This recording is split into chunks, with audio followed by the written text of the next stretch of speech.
welcome to Love Every Moment, coming to you today from Platic Hill, New York. Today's verses are Matthew 6:17 and 18. But you, when you fast, anoint your head and wash your face so that your fasting will not be noticed by men, but by your Father who is in secret. And your Father who sees what is done in secret will reward you.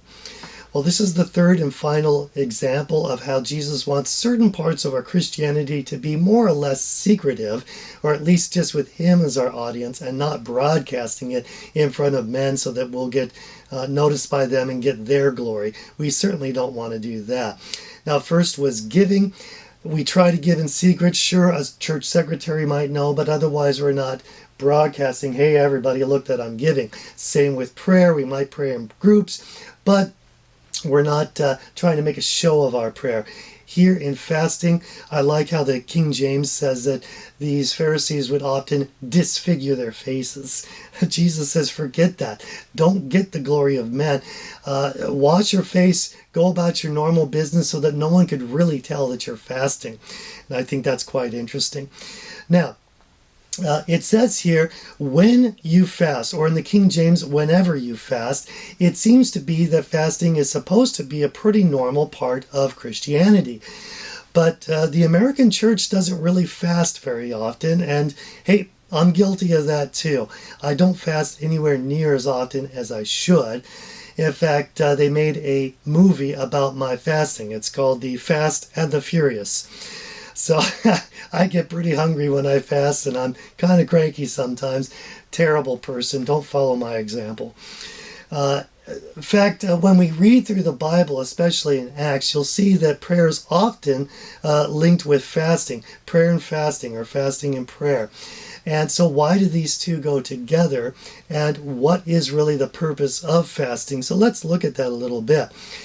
When we eventually look further down in chapter 6 of Matthew, we'll see the part that says, don't worry about what to eat and what to drink and so forth.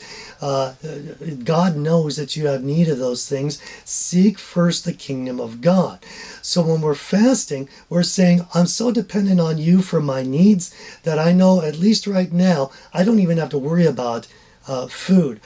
I'm just going to concentrate on you. We'll deal with food some other time, and I know that you're going to take care of that.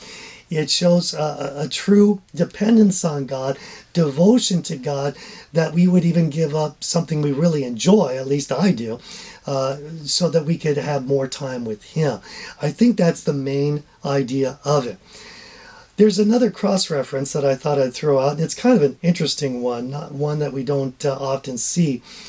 It's Matthew 9:14. Then the disciples of John came to him asking, why do we and the Pharisees fast, but your disciples do not fast?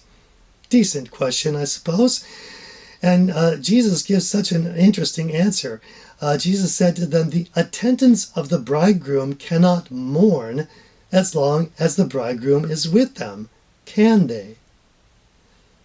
But the days will come and the bridegroom is taken away from him, and then they will fast. And I thought, wow, that's a really unusual answer, not one I would have expected Jesus to give. But that's the way He is. He gives answers that are rather unexpected. There's a couple of things I draw from this. For one, it says that the bridegroom cannot mourn. He has the word mourn to sort of go with fasting. And from that, I'm picking up that fasting is often done when we want to pray beyond normal prayer, when we have some emotion attached to it, and we really, really want to pray something deep. Then we'll fast so that we can really attach ourselves to Him. The second thing is, it seems like the Pharisees were doing ritualistic fasting.